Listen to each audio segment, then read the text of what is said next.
ሰላም ጤና ይስጥልን። እንደምን አረፈዳችሁ። ይህ የኢቲ ቱዴይ ኒውስ ቻናላችን ነው። ለቻናላችን አዲስ ከሆኑ ሰብስክራይብ፣ ላይክ፣ ሼር እንዲሁም አዳዲስ መረጃዎች ቶሎ እንዲደርሱ የደወል ምልክቷን መጫኑን አይርሱ። ኢቲ ቱዴይ ኒውስ እንደ ወትሮ ሁሉ ትኩስ መረጃዎችን ይዘንላችሁ ቀርበናል። አብራችሁን ቆዩ።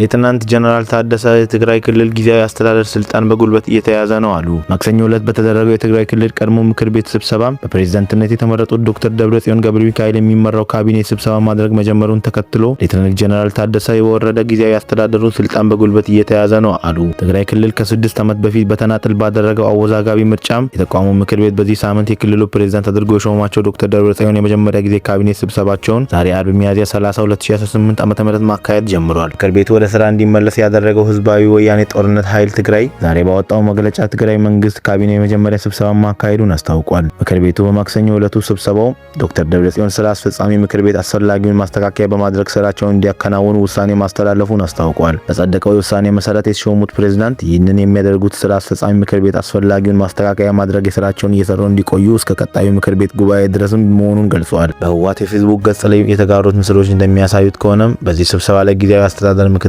ፕሬዝዳንት የሆኑት አማኑኤል አስፋን ጨምሮም ሌተናል ጀነራል ታደሰ ካቢኔ አባላት የሆኑ ባለስልጣናት ተሳትፈዋል። ዶክተር ደብረጽዮን በምክር ቤቱ ፕሬዝዳንትነት የተሾሙት በፕሪቶሪያ ስምምነት መሰረት የተቋቋመውን ጊዜያዊ አስተዳደር የሚመሩት ሌተናል ጀነራል ታደሰ ወረደ በስልጣን ላይ ባሉበት ወቅት ነው። የፌዴራል መንግስት 2 ዓመቱን በጦርነት ያስቆመውን የግጭት ማስቆም ስምምነት አፍርሷል በማለት የሚከሰሰው ህወሓት በዚህ የተነሳ ጊዜያዊ አስተዳደሩ መፍረሱን ይናገራል። የፌዴራል መንግስት እስካሁን ድረስ ህወሓት ውሳኔም ሆነ የክልሉ ምክር ቤት ስራ መመለሱን በተመለከተ ይፋ አስተያየት አልሰጠም። በዚህ ወር መጀመሪያ የፌዴራል መንግስት ስልጣን ቆይታቸው 1 ዓመት የተራዘመላቸው ፕሬዝዳንት ታደሰ በበኩላቸው ዛሬ አርብ ባወጡት መግለጫ ካቢኔ መሰብሰቡን ተቃውመዋል። ፕሬዝዳንት ታደሰ በጽህፈት ቤታቸው በፌስቡክ ገጽ ባወጣው መልእክታቸው ተመርጠናል የሚሉ አካላት ዛሬም በክልሉ ጊዜያዊ አስተዳደር ካቢኔ ስብሰባ አዳራሽ ካቢኔ ስብሰባ መጀመራቸውን ገልጸዋል።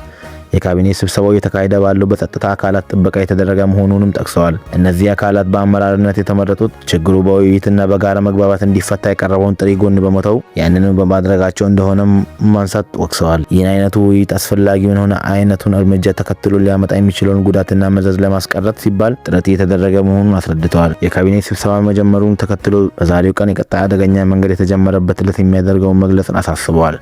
በዚህ ምክንያት የሚከተለው መዘዝ ተጠያቂ ጊዜያዊ አስተዳደሩ ሲሆን ስልጣን በጉልበት እየተያዘ ነው ኃይል መሆኑንም ደግሞ መግለጽ እንፈልጋለን ሲሉ አስጠንቅቀዋል። የካቢኔ ስብሰባ መጀመሩን ተከትሎ በዛሬ ቀን ዛሬ አደገኛ መንገድ የተጀመረበት ዕለት ነው የሚለውን ሐሳቡም በዚህ ምክንያት የሚከተለው መዘዝ ተጠያቂ አይደለንም ብሎ ተናግረዋል። ሌተናል ጀነራል ታደሰ በዚህ እርምጃ ምክንያት የሚመጣው መዘዝ ምን እንደሚሆን መልእክታቸው ላይ ውሳኔ አልተጠቀሰም። በጊዜያዊ አስተዳደሩ ፕሬዝዳንት ባለፈው ሳምንት ሪዮት የተባለው በበይነመረብ መገናኛ ብዙሃን ቃለ መጠይቅ በሰጡት ወቅት ግን በፌዴራል መንግስት ጣልቃ ሊገባ እንደሚቻል ተናግረው ነበር። ነገር ግን ራሳቸውን ፌዴራል መንግስት ይህንን እርምጃ እንዲወስድ ጥያቄ ማቅረቡን ገልጸዋል። ዘገባው የቢቢሲ ነው። ሐረር ውስጥ ለ12 ዓመት ለመውለድ የሞከረች እናት በአንድ ጊዜ 5 ህጻናትን ተገላገለች። ለ12 ዓመታት ልጅ ለመውለድ የሞከረች የሐረሪ ክልል ነዋሪ በአንድ ጊዜ 5 ልጆችን መገላገሏ ተገልጿል። በድሪያ አደም በተባለችው እናት እሷን ቤቷን አንድ ጊዜ በ5 ልጆችን ስላገኙ እንደተደሰቱ ተናግራለች። የ35 ዓመቷ በድሪያ በህይወቷ በፋና ስፔሻሊቲ ሆስፒታል 4 ወንዶችንና አንዲት ሴት ልጅ በመገላገሏም ሆስፒታሉ መናገሩን ገልጿል። ደስታዬ በቃላት የሚገለጽ አይደለም የምትለው በድሪያ ልጅ ለማግኘት ጸሎቷ ምላሽ እስኪያገኝ ድረስ ድብርትና ህመም ውስጥ እንደነበረችም አስታውቃለች። የሆስፒታሉ ሕክምና ዳይሬክተር ዶክተር መሐመድ አብዱላሂ እናትየው ጨቅላ ህጻናቱ በሆስፒታል ሕክምና እንክብካቤ እንደሚደረግላቸውም በዛው እንደሚቆዩ ተናግረዋል። ህጻናቱ 1.3 እና 1.4 ኪሎ ግራም ይመዝናሉ ተብሏል። ከ1 ኪሎ ግራም በላይ የሚመዝኑ ህጻናት በህይወት የመቆየት እና ጤናማነት እድገት ማሳየት እድላቸው ከፍተኛ እንደሆነ ለቢቢሲ ተናግረዋል። በድሪያ በተፈጥሮ መንገድ መንጻቷን ዶክተር ለቢቢሲ ገልጿል።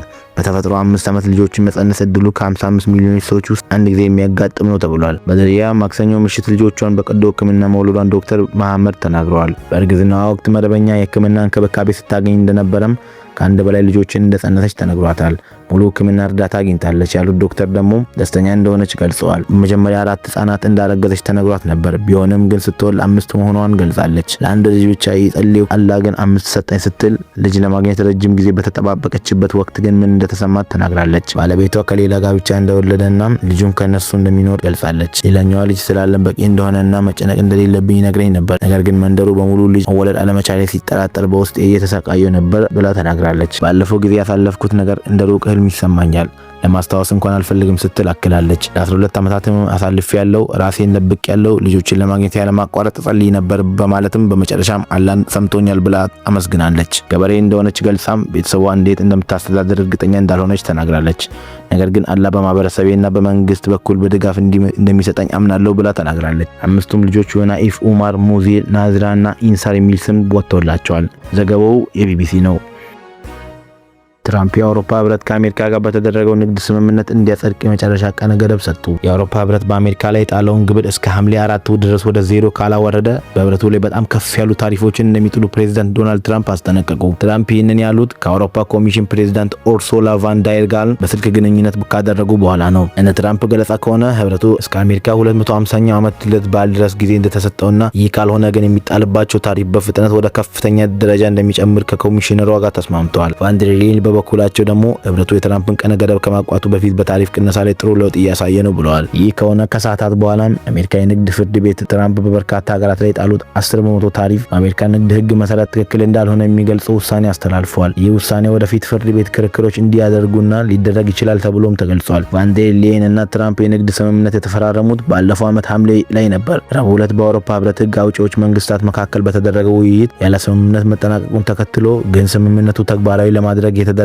ጥረት ተስተጓጉሏል ተብሏል። ሁለታችንም ለተግባራዊነቱ ሙሉ በሙሉ ቁርጠኞች ነን ሲሉም ቫን ዴር ሌየን ሐሙስ ዕለት አክለው ገልጸዋል። በስምምነቱ መሰረት ከአውሮፓ ህብረት ጋር በአሜሪካ የሚገቡ ምርቶች በ15% ታሪፍ ይጠብቃቸዋል። ትራምፕ የአውሮፓ ምርቶች ላይ 30% ታሪፍ ለመጣል ዘግተዋል። ስምምነቱም በመጋቢት ወር ከአውሮፓ ፓርላማ ቅድመ ሁኔታ በላይ የተመሰረተ ሲሆን ይህም ይሁንታ አግኝቷል። አብዛኛዎቹ ህግ አውጪዎች ስምምነቱን ተግባራዊ ለማድረግ የሚያስችል ህግ ቢነድፉም አሜሪካ ግን የስምምነቱን እንድትጠብቅ ለማድረግ የታለሙ በርካታ አንቀጾች አክለዋል። የፓርላማ አባላት በብረትና በአልሙኒየም የተሰሩ የአውሮፓ እቃዎች ትራምፕ በብረት ላይ ምርቶች ከጣሉት ከ50% ታሪፍ ውጪ ከሆኑት ብቻም የአሜሪካ ምርቶችን ታሪፉን ዜሮ እንደሚያደርጉ ድምጽ ሰጥተዋል። ሀሳቡን በፓርላማው ቢጸድቅም ስምምነቱ ግን በ27ቱም አባል ሀገራት ጭምር መውደቅ ይኖርበታል ብሏል። የአውሮፓ ፓርላማ አስተዳዳሪ በርናርድ ላንጅ የትራምፕ ማህበራዊ ሚዲያ መግለጫ ከማውጣቱ በፊት እንዳሉት ህግ አውጪዎችና መንግስታት በድርድሩ ዙሪያ ጥሩ ለውጥ እያሳዩ ቢሆንም አክለውም ደግሞ ሌላ የሚቀረን መንገድ አለ ብሎ ተናግረዋል። በተደራዳሪዎች ግንቦት 19 በስትራስቡርግ ሌላ ውይይት ለመገናኘት ተስማምተዋል። ለአውሮፓ ህብረትም ሆነ ለአሜሪካ ዜጎችና ኩባንያዎች የሚጠቀሙ ተጨማሪ ዋስትናዎችን ለማቅረብ የፓርላማው ስልጣን ለማስከበር የመከላከል መቼም በላይ የበለጠ በቁርጠኝነት እንቀጥላለን ሲሉ ላንጅ በሰጡት መግለጫ ተናግረዋል። ትራምፕ ባለፈው ሳምንት የአውሮፓ ህብረት የተስማማንበት የንግድ ስምምነት ሙሉ በሙሉ አላከበረም ሲሉም ከሰዋል። በዚህ በጭነት ተሽከርካሪዎችና በሌሎች ተሽከርካሪዎች ላይ የተጣለው ታሪፍ ጭማሪ ወደ 25% እንደሚያሳድጉ ተናግረዋል። መጀመሪያው ታሪፍ ግን የንግድ ስምምነት የተደረሰው የአሜሪካ ፕሬዝዳንት በቴልቤሪ በስኮትላንድ በሚገኘው በቅንጦት ሪዞርታቸው የጎልፍ ጨዋታ ካጠናቀቁ በኋላ ነበር። በንግድና በታሪፍ ስምምነቶች ላይ የሚደረጉ ድርድሮች በቀጠሉበት በዚህ ወቅት ፕሬዝዳንቱ ሰፊ የታሪፍ ውሳኔዎችን በህጋዊ መንገድ ለማስቀጠል ተቸግረዋል። ሐሙስ ዕለት የአሜሪካ ንግድ ፍርድ ቤት በትራምፕ 10% ዓለም አቀፍ ታሪፎችን በአሜሪካ ንግድ ህግ መሰረታዊ ህጋዊ አይደሉም ሲሉም ወስነዋል። ዘገባው የሮይተርስ ነው።